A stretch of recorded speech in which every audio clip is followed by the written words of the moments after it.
안녕하세요. 동학개미TV의 안산개미 김지혁 전문가 인사드리겠습니다. 오늘 함께 살펴볼 종목은요, 드림텍이 되겠고요. 코드 번호가 192650이 되겠습니다. 금일 현재 시간 2022년 6월 27일 월요일 오후 5시 11분을 지나가고 있는 시점이 되겠습니다. 급락이, 시장에서 폭락장이 나왔고요. 이 드림텍 같은 경우에는 이날이었죠. 6월 23일 날, 이 종목이 그래도 굉장히 잘 뱉었다가 6월 23일 날, 굉장히 급격한 하락이 나왔습니다. 하락이 굉장히 크게 나왔는데요. 요 날이, 6월 23일입니다. 6월 23일이고, 여기 보시게 되면은, 6월 22일 날, 주식 매수권, 추가 상장이라고 되어 있는데, 여기 보시면 한 주의 발행 가격이 4,300원 되어 있거든요. 그리고 여기 상장일이 6월 27일이었습니다. 오늘이고요. 그리고 이게, 상장이 된다라고 했을 때, 보통은 이제, 상장이 되면 이틀 전부터 매도를 할 수 있는 것으로 알고 있는데, 아마 그 물량이 조금은 나오지 않았을까, 그렇게 좀 추측이 됩니다. 이건 어디까지나 저의 개인적인 생각이고요. 틀릴 수도 있다라는 것을 먼저 이야기를 하도록 하겠습니다. 그래도 이 종목을 보시게 되면 지금 오늘도 오르긴 했지만 사실은 이 다른 종목들에 비해서는 그다지 많이 올라가지는 못했다. 이상하게 이 종목이 실적이 분명히 잘 나오는 기업이고 저평가가 되어 있지만 올라갈 때는 다른 거에 비해서 그만큼 올라가지 못한다라고 하는 단점이 조금은 존재하는 것이다. 그렇게 보고 있습니다. 그럼에도 불구하고 우리가 주목해야 될 부분은 바로 여기 연기금 자리죠. 연기금이 보시게 되면 자, 5월달부터 시작해서 지금까지 6월 27일 한 달 가까이 지금 하루도 매도를 한 적이 한 번도 없습니다. 오히려 더 많이 샀죠. 지금 보시게 되면 연기금이 5월 26일부터 사기를 했습니다. 그러면 한 달 내내 지금 연기금에서 매수가 들어왔다라는 겁니다. 연기금이 예전에는 이제 보통은 이제 주가 방어 이런 것들만 좀 했었죠. 그렇지만 지금 요새 들어와서는 연기금이 투자를 굉장히 잘 합니다. 연기금의 물량은 점점 늘어납니다. 165만 주까지 모았다라고 보시면 되겠습니다. 그럼에도 불구하고 주가가 생각보다는 흐름 자체가 그다지 좋지를 못했다라고 보여집니다. 제가 생각했을 때 여기 22일 날은 너무 매도가 너무 과했다. 저는 그렇게 보고 있고요. 이 종목이 상당히 조금은 무거워 보인다라는 생각이 많이 듭니다. 그럼에도 불구하고 이 종목에 대해서 많은 분들이 이제 제 방송을 보고 많이 기다리셨을 거다라고 생각을 합니다. 그렇지만 저는 이왕 기다린 거 조금만 더 버텨보자. 그 이야기를 조금 해드리고 싶어요. 왜냐하면 이 회사 같은 경우에는 상당히 좋은 기업이 저는 맞다라고 생각을 합니다. 물론 지금 보시게 되면 좀 무겁다라고 하는 평가가 있습니다. 하지만 이 종목이 문제가 있었으면 연기금에서 한 달 내내 매수를 했을 리는 없을 것이다. 저는 그렇게 보고 있습니다. 자, 여기 드림텍인데요. 매출액이 4,429억이고 영업이익이 무려 426억입니다. 약 10%에 가까운 지금 영업이익률을 기록을 하고 있습니다. 부채도 95%로 많이 낮아졌습니다. 이런 부분들을 따져봤을 때 드림텍은 분명히 성장하는 기업이 맞습니다. 그럼에도 불구하고 주가는 굉장히 잘 가지 못했다라고 하는 단점이 존재한다라는 것이죠. 왜 그럴까라고 봤을 때 수급적인 측면에서 봤을 때는 드림텍은 이 기간에 특히나 연기금의 매수는 계속해서 들어왔지만 외국인들의 매수가 들어오지를 못했다 이 기간에 이런 부분들 때문에 주가가 크게 밀린 것이 아닐까 그런 생각이 많이 듭니다. 그래도 이 폭락장에 그래도 상당히 잘 붙었습니다. 다른 것들 지금 20% 마이너스 20%, 마이너스 30% 된 것들 수두로 갑니다. 그렇지만, 드림텍 같은 정도면 그래도 잘 버티다가 요날 23일날 급락이 한번 나왔던 그런 상태다라고 보셔야 됩니다. 그 급락이 나왔던 날도 그렇고 지금도 그렇고 연기금에서는 우리가 계속해서 사고 있다라고 하는 부분에서 조금은 주목을 해야 될 필요성이 있지 않을까 그런 생각이 듭니다. 저는 그래도 보유 의견을 드리고 싶어요. 요 종목이 딱 여기입니다. 11,000원짜리만 돌파할 수 있으면 상당히 가볍게 치고 갈 텐데, 이 부분을 좀 돌파가 어렵다 보니까, 주식 자체가 상당히 좀 무거운 주식이 돼버렸다. 하지만, 이 종목의, 유동 주식 수를 봤을 때는 굉장히 무거운 종목은 아니다라고 생각을 합니다.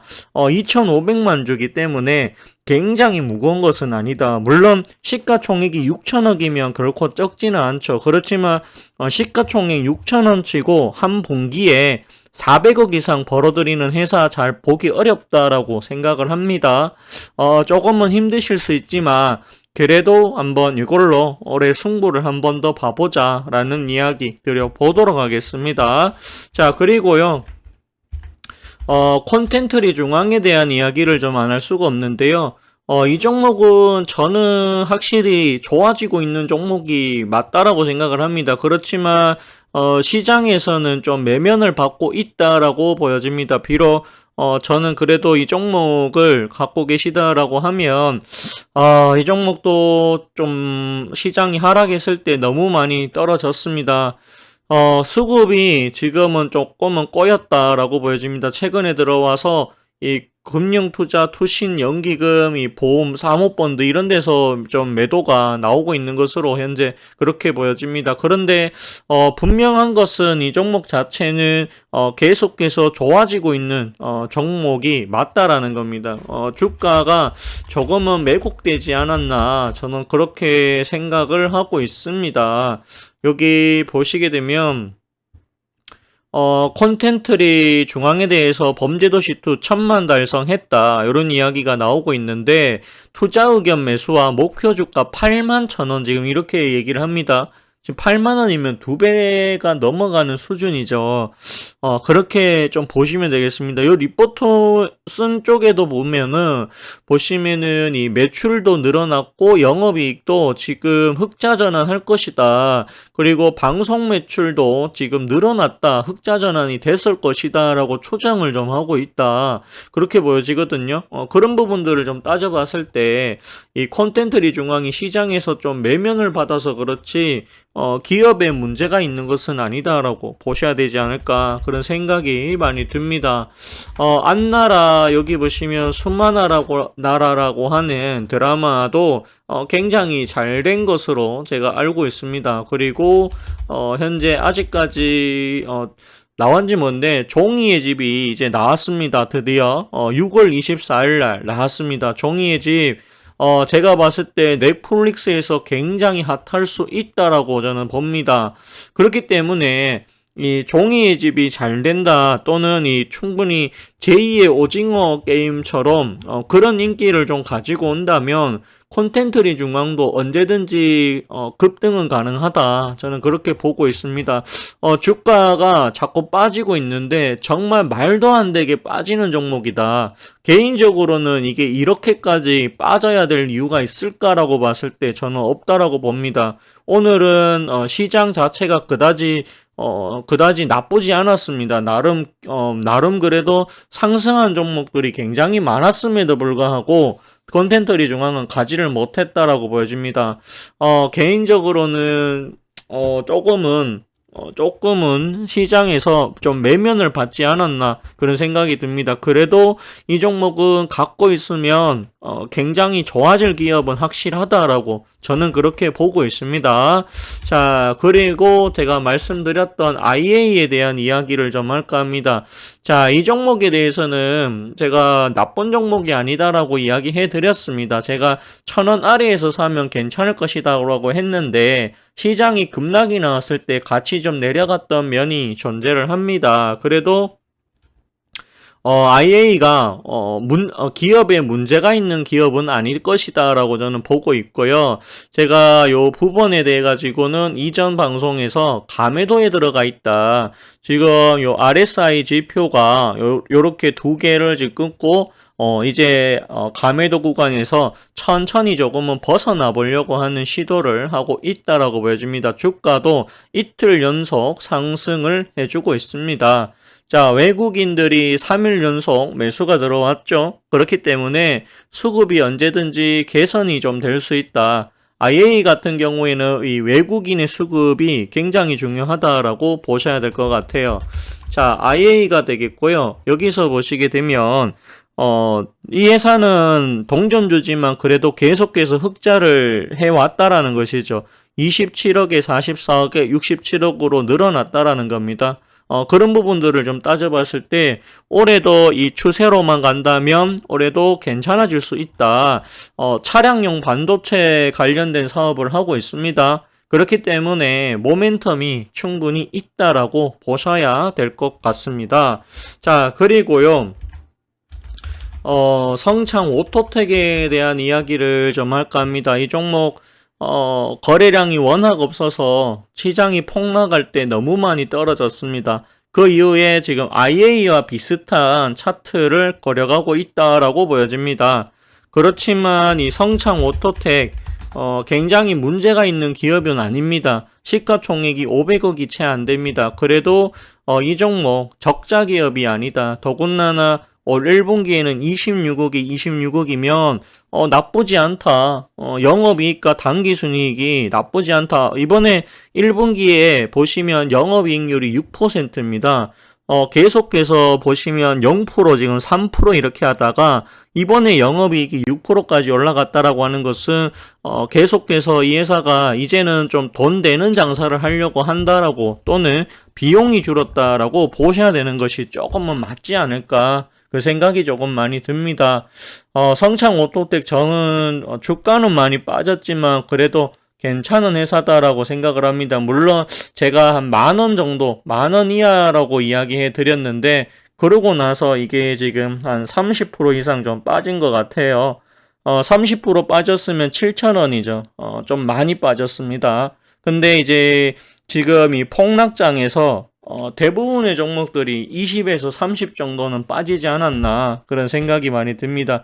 이제 막 감해도 구간에서 조금은 벗어나려고 하는 모습 보여주고 있습니다. 흐름이 저는 나쁘지 않다라고 보여집니다. 여기서 충분히 더 갈 수 있다라고 보여집니다. 요 구간이죠. 8,500원 구간을 돌파를 좀 해준다라고 하면 좋겠는데 갈 길이 좀 멀다. 거래량이 좀 많이 터지면 좋겠는데 그게 거래량이 안 나오는 게 많이 아쉽습니다. 여기 거래량과 여기 거래량은 분명히 이거는 저도 정확하게 모르겠지만 뭔가가 있다. 이거는 털고 나간 흔적이 아니다라고 저는 그렇게 보고 있습니다. 분명히 성창 오토텍 알게 모르게 주가를 관리하는 사람이 있을 것이다. 저는 그렇게 생각을 합니다. 그게 외국인이 될지 기관이 될지 또는 개인이 될지 저 역시도 모르는 바입니다. 그렇지만 제가 봤을 때 드림텍, 콘텐트리 중앙, IA 성창 오토텍 다 괜찮지 않을까 그런 생각이 듭니다. 시장이 좋아지면 다시 반등해서 올라올 가능성은 굉장히 크다라는 생각을 하고 있습니다. 어쨌든 이 굉장히 힘든 시장이고요. 지금 대부분의 종목들이 마이너스입니다. 시장이 오늘 금요일과 오늘 조금 올랐다라고는 하지만 아마 여러분들 입장에서는 아마 성에 차지 않을 거다라고 생각을 합니다. 왜냐하면 올라온 것보다 내려간 게 훨씬 더 많았다라고 보여집니다. 저 역시도 종목을 추천하고 난 이후에 굉장히 오래됐습니다. 그럼에도 불구하고 아직까지 뭔가 확실하게 시원하게 수익이 나서 매도를 해주셔라 이런 의견을 좀 낼 수가 없어서 좀 미안하게 생각을 합니다. 그렇지만 이 종목들이 굉장히 잘못됐다라고는 생각하지 않습니다. 왜냐하면 투자라고 하는 것은 기간이 짧을 수도 있고 길어질 수도 있는 것이다 라고 생각을 하고 있습니다. 드림텍 같은 경우가 좀 많이 아쉽습니다. 그래도 굉장히 잘 버텼던 종목입니다. 오늘 수급 보시게 되면 외국인만 코스피 쪽에 외국인 매수 개인과 기관은 오히려 팔았죠. 그리고 코스닥은 기관과 외국인이 동매도를 좀 했습니다. 이런 부분들이 수급도 지금 엇갈리고 있죠. 그런 부분들이 시장에서 존재를 합니다. 그래도 드림텍은 정말 좋은 기업이 저는 맞다라고 봅니다. 스마트폰 모듈 사업과 그 다음에 카메라 모듈 쪽이 확실히 올해 좋아질 거다. 하반기로 갈수록. 그리고 카디악 인사이트 인수를 통해서 바이오 쪽 매출도 2분기부터 좀 나올 수도 있지 않을까, 그렇게 기대를 해보도록 하겠습니다. 오늘 방송 여기까지 하도록 하겠고요. 좋아요와 구독을 해주신다라고 하면 더 큰 힘이 또 될 것 같습니다. 감사합니다. 그리고 고맙습니다.